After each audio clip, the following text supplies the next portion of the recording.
Hi friends, welcome to Dyuti creations. ನಾನಿವತ್ತು slant ಆರ್ಚ್ನ ಹೇಗೆ ಹಾಕೋದು ಅಂತ ತೋರಿಸ್ತಾ ಇದ್ದೀನಿ. ಜಸ್ಟ್ ನಾನಿಲ್ಲಿ ಬೀಡ್ಸ್ನ ಯೂಸ್ ಮಾಡಿದ್ದೀನಿ. ಇಲ್ಲಿ 3 ಚೈನ್ನ ಹಾಕೋಬೇಕು ಫಸ್ಟು. ಆಮೇಲೆ ಎಲ್ಲಿಗೆ ಬರುತ್ತೆ ದಾರ ಸರಿಯಾಗಿ ನೋಡಿಕೊಂಡು ಕರೆಕ್ಟಾಗಿ ಅಲ್ಲಿಗೆ ಲಾಕ್ ಮಾಡ್ಕೋಬೇಕು. ಈಗ ಇಲ್ಲಿ ಲಾಕ್ ಮಾಡ್ಕೊತಾ ಇದ್ದೀನಿ. ಲಾಕ್ ಮಾಡ್ಕೊಂಡಾದಮೇಲೆ ನೆಕ್ಸ್ಟು ಮತ್ತು ನಾವು ಪಕ್ಕದಲ್ಲಿ ಇನ್ನೊಂದು ಸಲ ಲಾಕ್ ಮಾಡ್ಕೋಬೇಕು. 3 ಚೈನ್ ಹಾಕ್ಕೊಂಡಿದ್ದೀವಲ್ಲ ಅದನ್ನು ಇನ್ನೊಂದು ಸಲ ಲಾಕ್ ಮಾಡ್ಕೋಬೇಕು. ನೆಕ್ಸ್ಟ್ ಇಲ್ಲಿ ನಾನು ಈ ಥರ ಬೀಡ್ಸ್ ತೊಗೊಂಡಿದ್ದೀನಿ. ಈ ಬೀಡನ್ನ ಇವಾಗ ಕ್ರೋಶ ಮೇಲೆ ಹಾಕ್ಕೊಂಡು ಈ ಥರ ದಾರದಲ್ಲಿ ಹಾಕಿ ಎಲ್ಲಿಗೆ ಬರುತ್ತೆ ಅಲ್ಲಿಗೆ ನೋಡಿಕೊಂಡು ಬೀಡನ್ನ ಲಾಕ್ ಮಾಡ್ಕೋತಾ ಇದ್ದೀನಿ. ನೀಡಲ್ ಮೇಲೆ ದಾರ ತೊಗೊಂಡು ಹೀಗೆ ಲಾಕ್ ಮಾಡ್ಕೋತಾ ಇದ್ದೀನಿ. ನಾವು ಈ ಬೀಡನ್ನ ಲಾಕ್ ಮಾಡ್ಕೊಂಡಿದ್ದ ಹತ್ರನೇ ನಾವು 6 ಚೈನ್ನ ಹಾಕ್ಕೋಬೇಕು. ಇಲ್ಲಿ ಈ ಥರ 6 ಚೈನ್ನ ಹಾಕ್ಕೋಬೇಕು. 6 ಚೈನ್ನ ಹಾಕ್ಕೊಂಡು ಈ ಕಡೆ ಲಾಸ್ಟಲ್ಲಿ 2 ಸಲ ಲಾಕ್ ಮಾಡಿದ್ವಿ ಅಲ್ವಾ, ಆ 2 ಲಾಕ್ ಮಾಡಿರೋ ಮಧ್ಯದಲ್ಲಿ 6 ಚೈನನ್ನು ಲಾಕ್ ಮಾಡ್ಕೋಬೇಕು. ನೆಕ್ಸ್ಟು ಲಾಕ್ ಮಾಡಿ ಅಲ್ಲೇ ನಾವು 2 ಚೈನ್ನ ಹಾಕ್ಕೋಬೇಕು. 2 ಚೈನ್ನ ಹಾಕ್ಕೊಂಡು ನೀಡಲ್ ಮೇಲೆ ದಾರ ತಗೊಂಡು 6 ಚೈನಲ್ಲಿ ಇದೆಯಲ್ಲ ಅಲ್ಲಿ ನಾವು ಕಂಬ ಮಾಡಬೇಕು. ಅವು ಟೋಟಲಿ 6 ಚೈನಿಗೆ 12 ಕಂಬಗಳನ್ನು ಮಾಡಬೇಕು.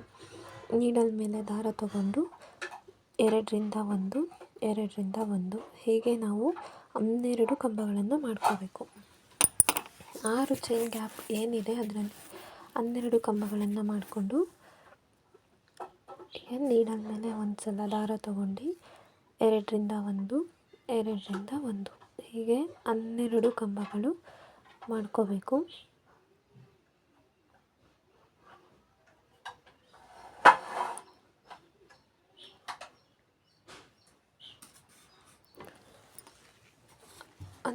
ಕಂಬಗಳು ಮಾಡಿಕೊಂಡ್ರೆ ಎಲ್ಲ ಕಂಬಗಳನ್ನು ಸೇಮ್ ಲೆಂತಲ್ಲಿ ಹಾಕಿದ್ರೆ ತುಂಬ ಚೆನ್ನಾಗಿ ಕಾಣುತ್ತೆ.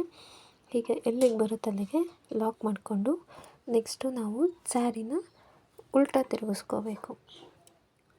ಅದೇ ಜಾಗದಲ್ಲಿ ಉಲ್ಟಾ ತಿರುಗಿಸ್ಕೊಂಡು ಈಗ ನಾವು ಮಾಡೋ ಡಿಸೈನು ಬ್ಯಾಕಲ್ಲಿ ಸ್ಯಾರಿ ಬ್ಯಾಕಲ್ಲಿ 2 ಚೈನ್ನ ಹಾಕ್ಕೋಬೇಕು.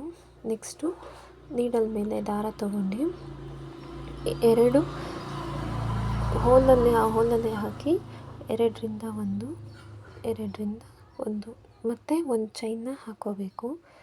ಇಲ್ಲಿ ಸೆಂಟ್ರಲ್ಲಿ ಒಂದು ಚೈನ್ ಹಾಕೋದನ್ನು ಮರಿಬೇಡಿ. ಮತ್ತು ನೀಡಲ್ ಮೇಲೆ ದಾರ ತಗೊಂಡು 2ರಿಂದ 1, 2ರಿಂದ 1 ಮತ್ತು ಒಂದು ಚೈನ್ ಹಾಕ್ಕೋಬೇಕು. ಮತ್ತು ನೀಡಲ್ ಮೇಲೆ ದಾರ ತಗೊಂಡು 2ರಿಂದ 1, 2ರಿಂದ 1 ಮತ್ತು ಸಿಂಗಲ್ ಚೈನ್ ಮತ್ತು ನೀಡಲ್ ಮೇಲೆ ದಾರ ತಗೊಂಡು 2ರಿಂದ 1, 2ರಿಂದ 1 ಮತ್ತು ಹೀಗೆ ಹಾಕ್ಕೊಂಡು ನೆಕ್ಸ್ಟು ಸ್ಯಾರಿನ ಸ್ಟ್ರೈಟ್ ಮಾಡ್ಕೊಂಡು ನಾನಿಲ್ಲಿ ಸ್ಯಾರಿ ವೈಟ್ ಕಲರ್ ಇರೋದ್ರಿಂದ ವೈಟ್ ಕಲರ್ ಬಿಡ್ಸ್ನ ತೊಗೊಂಡಿದ್ದೀನಿ. ಒಂದೇ ಸಲ 3-4 ಹಾಕ್ಕೊಂಡ್ರೆ ಬೇಗ ಆಗುತ್ತೆ ಅಂತ ನಾನು 4 ತೊಗೊಂಡಿದ್ದೀನಿ. ನೆಕ್ಸ್ಟ್ ಈಗ ನಾವು ಹಾಕಿದ್ದೀವಲ್ಲ ಅಲ್ಲಿ 2 ಮಧ್ಯದಲ್ಲಿ ಏನು ಗ್ಯಾಪ್ ಇರುತ್ತೆ ಅಲ್ಲಿಗೆ ಈ ಬೀಡನ್ನ ಲಾಕ್ ಮಾಡ್ಕೋಬೇಕು.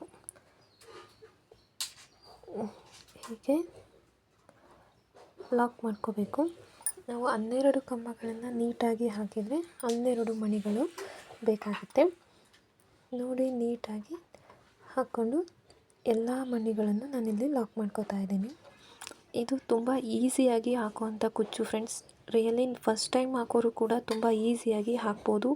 ನೀವು ಒಂದು ಸಲ ಟ್ರೈ ಮಾಡಿ, ತುಂಬ ಚೆನ್ನಾಗಿ ಬರುತ್ತೆ. ಸ್ಲ್ಯಾಂಟ್ ಆದರೆ ಎಲ್ಲಿಗೆ ಬರುತ್ತೆ ಅಲ್ಲಿಗೆ ನೋಡಿಕೊಂಡು ನೀಟಾಗಿ ಥ್ರೆಡ್ನ ಲಾಕ್ ಮಾಡ್ಕೋಬೇಕು. ಈ ಥರ ಲಾಕ್ ಮಾಡ್ಕೊಂಡಾದಮೇಲೆ ನೋಡಿ ಫೈನಲಿ ಈ ಥರ ಫಿನಿಶಿಂಗ್ ಇದೆ. ಈ ವಿಡಿಯೋ ಇಷ್ಟ ಆದರೆ ಪ್ಲೀಸ್ ಲೈಕ್ ಮಾಡಿ, ಕಮೆಂಟ್ ಮಾಡಿ, ಪ್ಲೀಸ್ ಶೇರ್ ಮಾಡಿ. Thank you all.